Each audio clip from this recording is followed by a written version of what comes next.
Welcome to the Everyday Magic Podcast. I'm Anya Rock. And I'm Dr. Sofanya. We've been best friends for 25 years, united by the belief that no matter what life throws at us, we can always find the magic.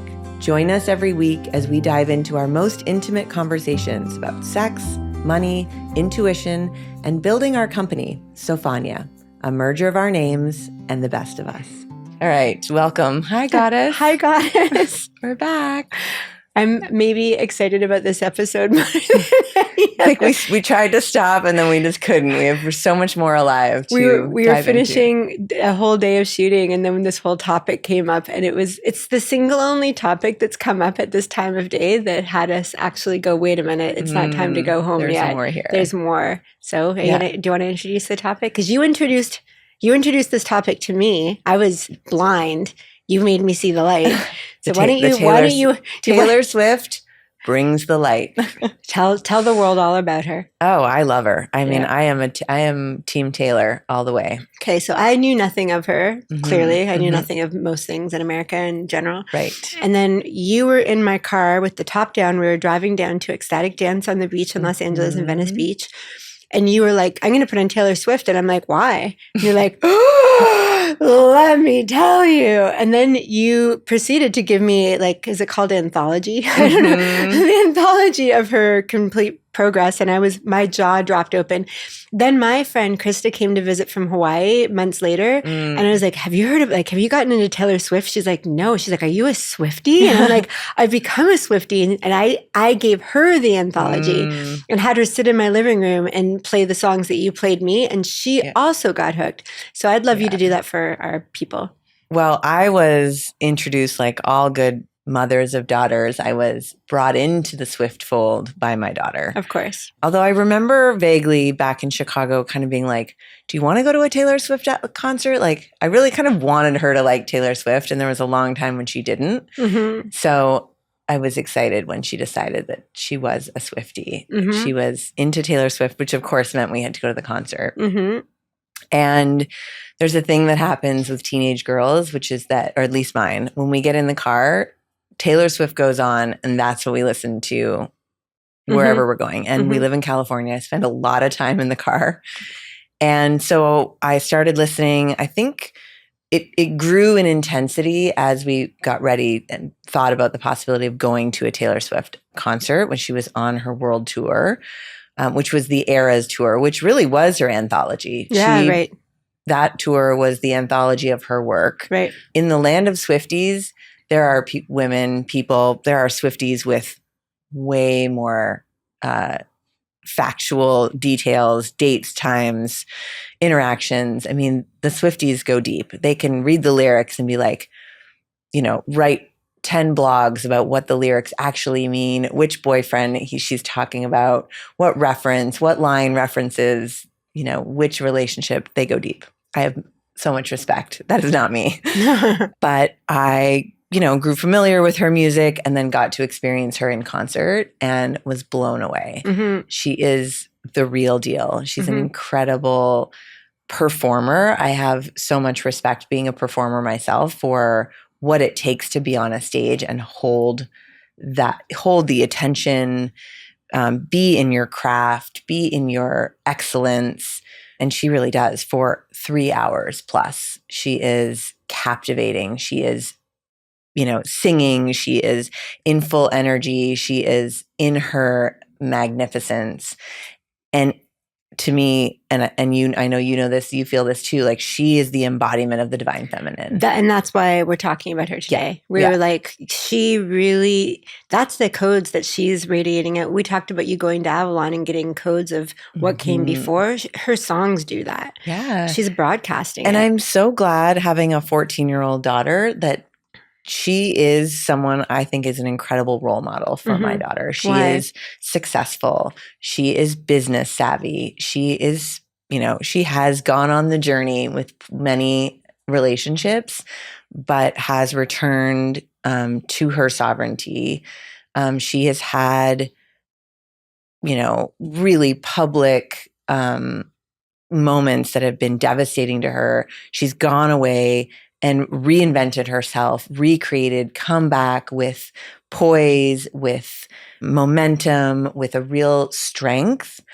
And, you know, we've watched her kind of get hit and stand back up and get hit and stand back up. And her lyrics, her songs, her messaging, all to me, I'm like, yep, I think she's an incredible role model for young women to see what's possible. And, you know, now that she is dating someone and she's blissfully happy, like it's beautiful to watch and interesting to watch people kind of start the narrative of like, when are they going to get married? When are they going to have babies? And she still continues so far just to be like, we're in our lane, we're doing our thing, and not buy into that. And I know there, you know, my daughter will say like, she said to me, like, why would Taylor want to get married? She's successful, she's rich, she's happy, she has great friends, she now has this great boyfriend.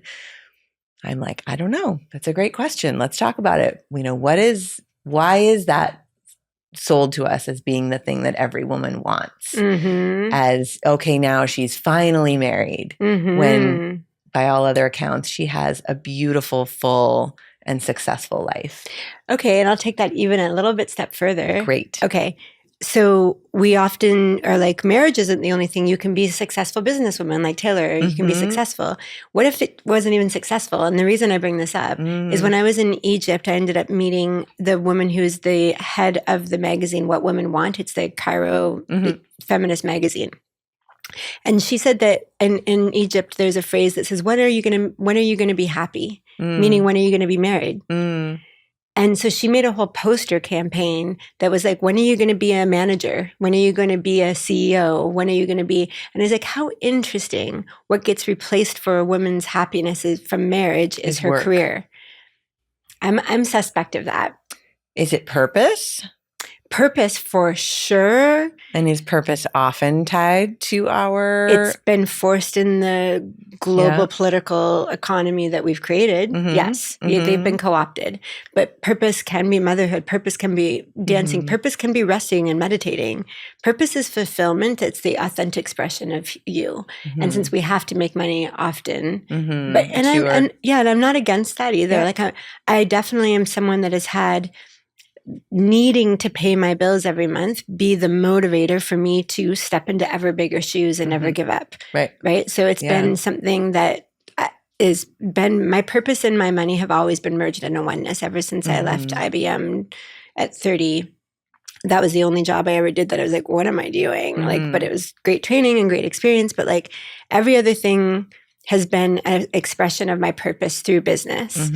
And the reason I bring it up is we're talking about Taylor because she's breaking so many of the codes that are given by society to find her internal codes, the ones that are the true, authentic her that want to express and still take the values of her Christianity but not the dogma, which is definitely something I feel close to. Right. So and her willingness, I think both of us resonate with her willingness to really to talk about the heartbreak, to lay it out on the line, to really go deep and say like, this is me down bad at the gym, right? Or her lyrics. Everything comes up, teenage petulance. Fuck it, if I can't have him, I might as well die. It'll make no difference. Like that so many women and girls and probably men too. I've definitely. Like, this is how I've been feeling the whole time. Yeah. And someone finally put words to it and finally expressed it. Right.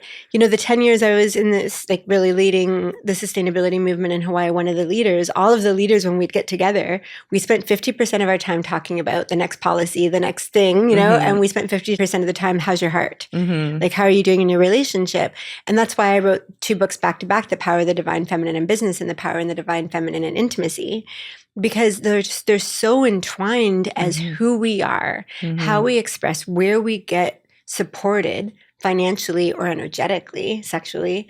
Like all of that is one thing. And one we put tons of money and time towards the business side.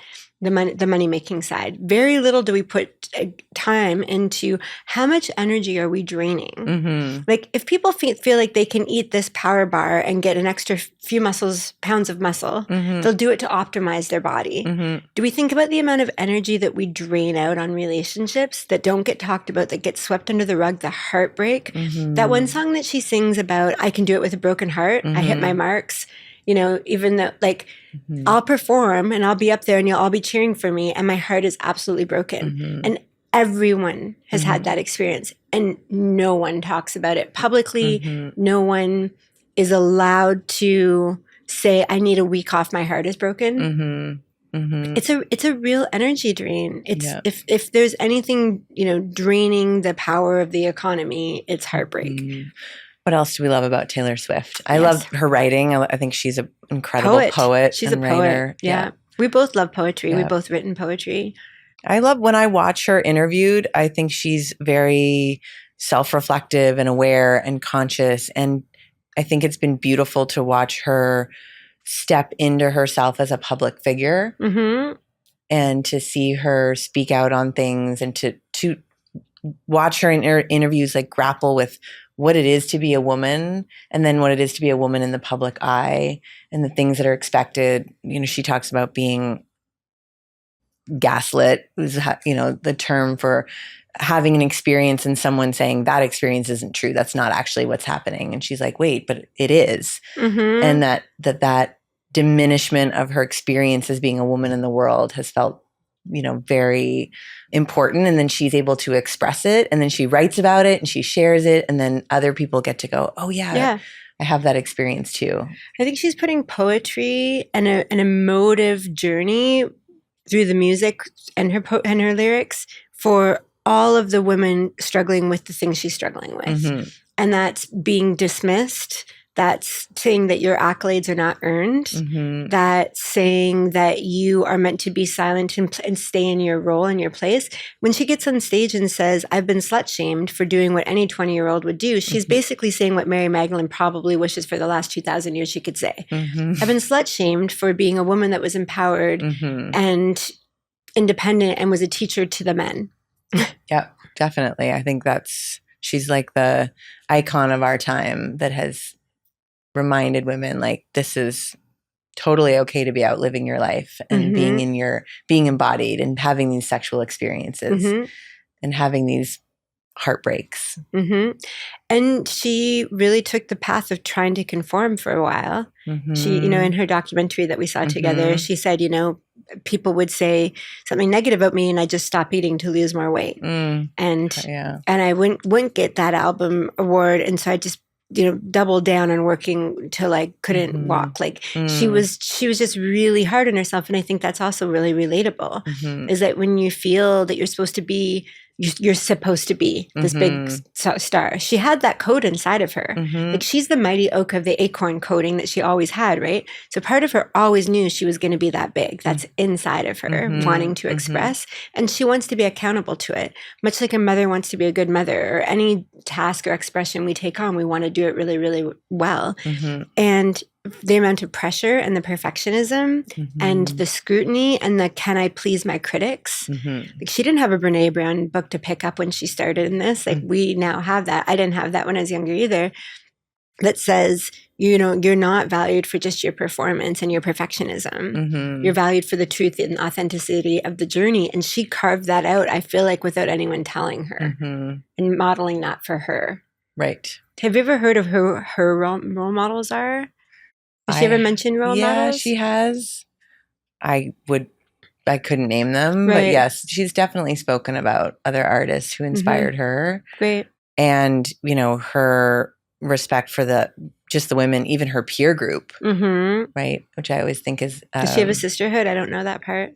I don't know either. Maybe she'll come on the podcast and tell us. Geez, we have so many questions for you, Taylor. We could do an angel reading with you and find out what glimmers you have for your next new moon cycle. Right. Yeah, but it's interesting to me when I tell certain people about it, when I'm like, I said to Karin, I was like, I love Taylor. What do you feel about her? And she's like, she channels the divine feminine. So she totally gets it. And then my friend Krista, when she came to visit, who's like a literary professor, et cetera, I'm like, what do you think about Taylor Swift? She's like, pop music? That's not interesting. I'm like, oh no.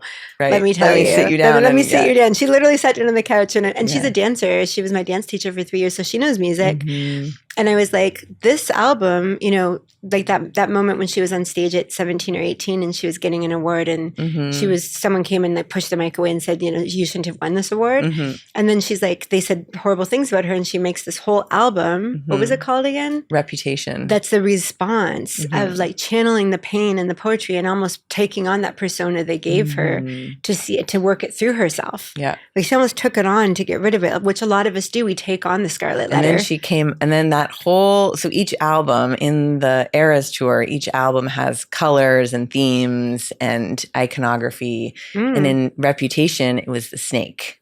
Oh, wow. Yeah. Say more about So that because we've talked about that. Yeah, the snake being the symbol of the divine feminine and shedding, I mean, it has multiple meanings, but the divine feminine being one of the primary ones. And so in the tour, she comes out in this like one-shouldered bodysuit with snakes, and there's like snakes all over the screen. It was amazing. And I imagine did it feel dark? Yep. Yeah, powerful. But dark as in low vibration, like no? Dark as in deep mystery feminine? Yep.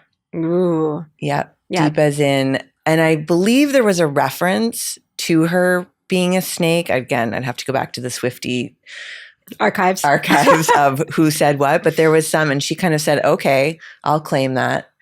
You're calling me a snake? You're calling me a snake. I'll be a snake and make a whole album about it. Yeah. That's what slam poetry is. Right. Like my life is hurting and I'm going to turn it into poetry and you're going to feel it. And then you're going to know that you're not alone. And it's going to help us release that emotional energy. Yeah. I recently read someone say something like emotion means like motion. Like needs to move. E for energy, motion. Yeah. Like energy needs to move. And so that's the whole meaning of catharsis in theater is to give people an opportunity to release together, especially. Like we did, singing.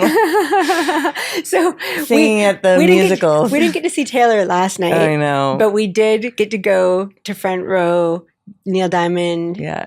Perform with theater. Yeah. Musical theater. Musical theater in Hollywood. Yeah. And we both were like, I was like, you said I loved Neil Diamond when I was younger. I had this had this memory, like, I think I really loved him. Can't remember why until I heard the music come on. So then you say this and I'm like, I don't know a single Neil Diamond song at all. And I look it up in Sweet Caroline saying, I'm like, okay, whatever. So we sit down in the front row and all of a sudden the music comes on and you look at me and you're like, this is the song I love. And I look at you and I'm like, I love this song. And then I hear the lyrics and it's, we're coming to America. Ba, ba, ba, ba, ba. So all of a sudden we're sitting there singing our hearts out to it. We're coming to America. And then I'm picturing us as two little Canadian girls being 10 years old. In our living rooms with listening to vinyl in like the early 80s or late 70s, dancing our hearts out to We're Coming to America. And here we are in America. Yeah, totally. We did it. Can you imagine if there was like a little imagery of little us dancing, we're going to America. And then here we are. Yeah. We did it. So that was a laughing till we cried moment. Yeah. I think music has such a powerful transmission of memory, experience, right? That I was remembered so vividly being that little girl listening to that music, right? That I listened to a Taylor Swift song and I'm transported. I mean, so much of my Taylor Swift nostalgia will be connected to this time of life with my daughter, that we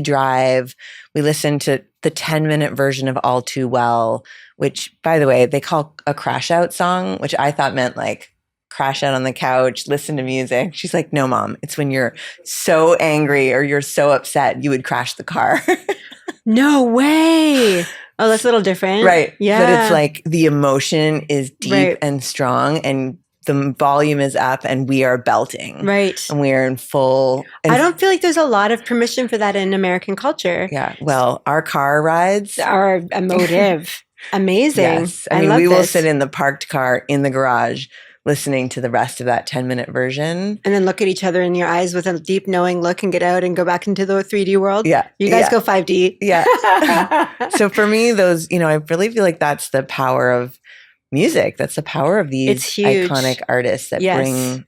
I shouldn't say that there's not a lot of that permission in America, but I find it in a lot of American music, especially from the 60s and 70s. But I feel like she's one of the most powerful modern versions of that. Lady Gaga did it to me too. I was on Train Gaga. She's playing, by the way, this week. I noticed. I know. Do you want to go? Yes. Do you want to? If we can. Let's go. Okay. We can always do anything. Yes. True. Yeah. Like I always say that as in I'll look at my calendar and see where I am in the world. Yeah. But she's incredible. Also, have you ever seen her live? Yes. You've seen her live? Yes. So I was on Team Gaga. That was my first. And then Taylor came next. Yeah. And that was it. Different vibration. Very different. Yeah. Tell me about your Lady Gaga. It was in Hawaii. And Hawaii is very conservative. It's like culturally very conservative. Not the native Hawaiians, but 70% is Asian descent. And there's that sort of own flavor of the way that Japanese culture is. There's a more of, and so like there's not this huge loud like American emotiveness there. And she just sort of penetrated the music that was coming on the radio, et cetera. And I got really moved by the power in her voice. And when I saw her dance, I was like, man, she can I love dance. I've danced like 3 or 4 times a week my whole life. I almost minored in dance. It's really a part of who I am. And then when I saw A Star Is Born, literally I was just penetrated, like cracked open. Like, and I just, I'm definitely a big fan. I felt like she really pushed the boundaries of expression. Yep. She's kind of like, we had that happen with Madonna when we were younger. Madonna was sort of like that, you're allowed to be that expressive. And she definitely had that erotic side that she gave. She allowed the erotic codes to come out. Like she's like, don't call me a prostitute or a slut. I'm expressing my eroticism with my music and my poetry and And you're also a Beyonce fan. I'm a huge Beyonce fan. Yeah. Who I feel has these 3 iconic women carry a lot of these same codes of like, I will express. Despite what you say. You and I have that. You're modeling that for your daughter for sure. Yeah. And I modeled it for my students as well. Yeah. I always was like, rock the hot you've got. And and Beyonce, I just feel like she's smoking hot. I think she's like the hottest woman. Like I might switch sides for Beyonce. Good to know. Good to know. Wow. Yeah, who would you switch sides for? I don't know. When I watch her, I'm just like, you're the most smoking hot, sexy woman on earth, maybe. Yeah, she really is. I can't even dabble in who she dates or anything because I just feel like I don't know who she's with and what her situation is. I can just energetically feel not good enough. Wow. I know. I don't know the story. I can't say a name. I can't say kids. I don't know anything. Right. All I know is I don't want to go looking because she's just so iconic. She recently brought a daughter on stage, I think. Okay. Yeah. I don't follow it closely enough to know. All I energetically get is I get disappointed. I don't want to be. Whereas when I see Taylor with, what's her guy's name again? Travis. Yes. I get I feel solid. It feels really solid. It feels like, oh, good. Like she held out for the right thing. Yeah. I wondered when we were talking about the purpose and romance, she just finished like the biggest tour of her life. Of maybe the world. And I'm curious, I wonder, it's totally amusing. If she didn't have a boyfriend, would she want it to end? No, I just think it's interesting in the ways that things unlock at different moments, that when she was in her biggest expression of her purpose. That's when she met her person. She met the person who could hold her at that frequency. I've often seen this. Potentially. I've often seen this. So I've guided a lot of people through my client work for them to up level, let go, be authentic, get into the higher frequencies, and they magnetize somebody that's at that frequency. I think it's going to happen to you and I actually.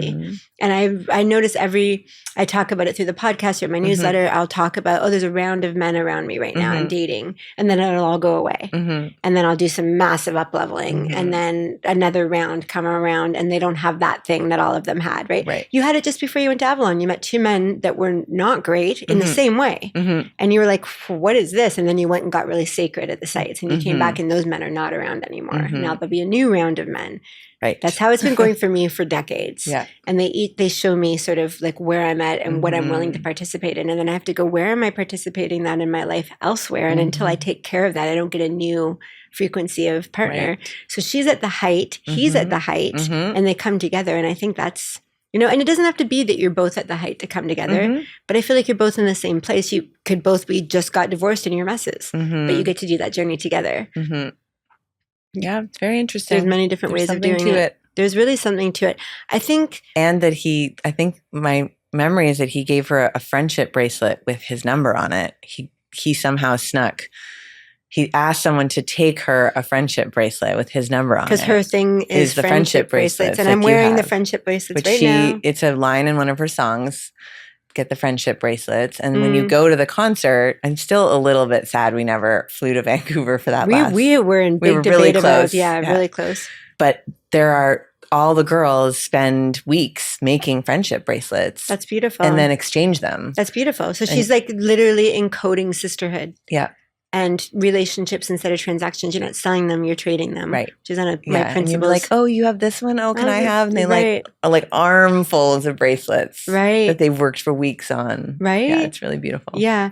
I feel like so many of the things we stand for, sisterhood, authenticity, breaking the societal and maybe even in her case, religious codes, because a lot of her songs, I feel like, tie in religion. Yeah. What's the one where she talks about, that she actually talks about like if I guilty as sin. Guilty as sin. Yeah. Yeah. If I have your name written on my upper thigh in my mind, am I guilty as sin? Right. And she talks about like the ways that, people pray for her and talk about her, but she doesn't want their prayers, right? They're kind of like praying for her, but whispering behind her back. Yeah. The pray for you. This is actually interesting. I just had a client send me an essay that someone who has been in spiritual worlds for a long time said, I've been waiting a long time to write this essay, and I'm finally like older and I just need to say it, that gossip and talk and under the notion of righteousness is the biggest cracks open entire spiritual communities. It's like you're concerned about her, welfare and her spiritual health and how she's doing, but you're really gossiping and you're really forming judgment, and you're not like, our essence is letting each other have our journeys, even if that means one more round with the guy that's not right, even if that means not being sure, falling apart or fumbling, right? And so it's like allowing the journey and assuming that they're doing the best and providing support that they call in. But there's a lot of righteous opinions. And I feel like a lot of her songs are saying like, hey, take your righteous opinions back. They're not helping. And the way he holds me feels holy. Sacred. Yeah. He's like, maybe it's the way that you hold me that's really holy. She's doing If you ever got a tattoo, it might be that. Definitely not. The only tattoo I was ever going to get was in Portugal that said, I am nature. And I just was like, it's the only thing that ever matters is to remember that I am nature no matter what happens. But when we talk about the power of music, when I lived in Portugal, have you ever heard of the music fado? Maybe through you? Yeah. I think so. So fado is like the music of Portugal, and it's because the sailors, it's a coastal country, the sailors would go off and families wouldn't know if they're ever coming back. And so they actually created this kind of music that's the most lamenting, heart-wrenching, heart fly open, painful. So it's like... I'm thinking of a very sappy romantic movie that I watched, and I can't think of the name of it, but I think that music was in it. The fado was in it? Yeah. When I lived in British Columbia, remember when I lived in Vancouver, I lived in this woman's apartment. I subletted it from her, and she was Portuguese, and she was writing a song, and it was about fado, which I'd never heard yet. I'm just remembering this right now. I'm putting this all together. And it was about a woman that wanted to sing fado. And there was an older woman, like a matriarch, the best in the world, that said, for you to sing fado, really, you have to have your heart broken. Have you had your heart broken yet? And she's like, no, I haven't had my heart broken. She's like, go out and get your heart broken. So the whole screenplay she was writing about was this girl going to try to get her heart broken with man after man, but she wasn't getting her heart broken. And then she went back to the older woman and was working closely with her the whole time to process all these men and move forward. Anyways, she went back to the older woman and realized that she was in love with the older woman, that the older woman mentor was who she was really in love with. And then the older woman mentor said, I'm not. And then her heart got broken. And then it ends with her singing fado. Beautiful. And the reason I say this is when I'm in Portugal and I go to, the way that I've experienced it is like one of those little cobblestone streets that you walk down steps into a sunken restaurant with little tables all filled with candles and dripping wax. And all of a sudden a woman comes out in a traditional outfit and walks the aisles singing fado. I burst out crying, like inconsolably crying, and I don't even know why. Like your heart's just, yeah. So I think there's other cultures that have it, and I feel like Taylor Swift is like, she brings the fado vibe to the lived experience of the broken heart. And now what is she going to write about? Because she's in love. Is it change? Don't know. What do you think is going to happen? I don't know. Maybe we can leave it at that. Yeah. Just see what emerges. I'm sure she'll write. There's always more. There's always more. It would be really interesting. There's a lot of assumptions in the coaching and spiritual and psychology, a lot of assumptions that, there's always more work to do. Like you're never really going to come out and be in a bliss state and everything's going to be better and a nice, like you have phases, like eras, golden eras, but then, more bad stuff's going to happen. I've been holding this notion because it's come through in guidance for a bunch of people I work with. And the people I'm working with are older. Like a lot of them are 60s, even 70s. So they've gone through a lot of life and they're getting the message, like you can be on the other side of the real hard part of the journey. Like you really actually can be in the lotus phase above the mud. Sure. And I wonder if she might come into a lotus phase where there's a whole different inspiration of what she writes about. Well, right. I don't mean to say that there's always more pain, but I think that she's an artist who will continue to create and it just might be a different flavor of what's emerging for her. Yeah. They might not come from heartbreak. Right. To be determined. Yes. But I'm glad that we got to. Yeah, that was fun. That was really fun. I don't know why she just lights me up so much. Yeah, I think this idea, we brought up Mary Magdalene in an earlier episode. I feel like she's like a modern day version of that coding that reminds all of us of that coding. Yeah, and no matter what, to be celebrating the women who are breaking the mold. Yeah. In every way. Yeah. And it's one thing to look back at history and to celebrate and to think about how it might be different if Mary Magdalene's message hadn't been buried. Yeah. How would we be different? And we can't change history, but we can rewrite the future. We can celebrate the women doing it right now. That's right. And bring up the girls who are the future, right, to be thinking differently. And if somehow, some magical way of everyday magic, this ends up being seen by Taylor Swift, you're welcome anytime. Yes. Come on. Come to LA. Yes. Wouldn't that be fun? The funnest. Just hold that as our North Star. That's our North Star one day. Yeah. You, me, and Taylor. Besties. Thanks, Goddess. Thank you. That was amazing. Thanks for being on the journey with us. We'd love to have you as part of the ongoing conversation. Join us on our socials at Sofanya Beauty and join our email community at sofanyabeauty.com. Don't forget to like, follow, and subscribe so you don't miss an episode.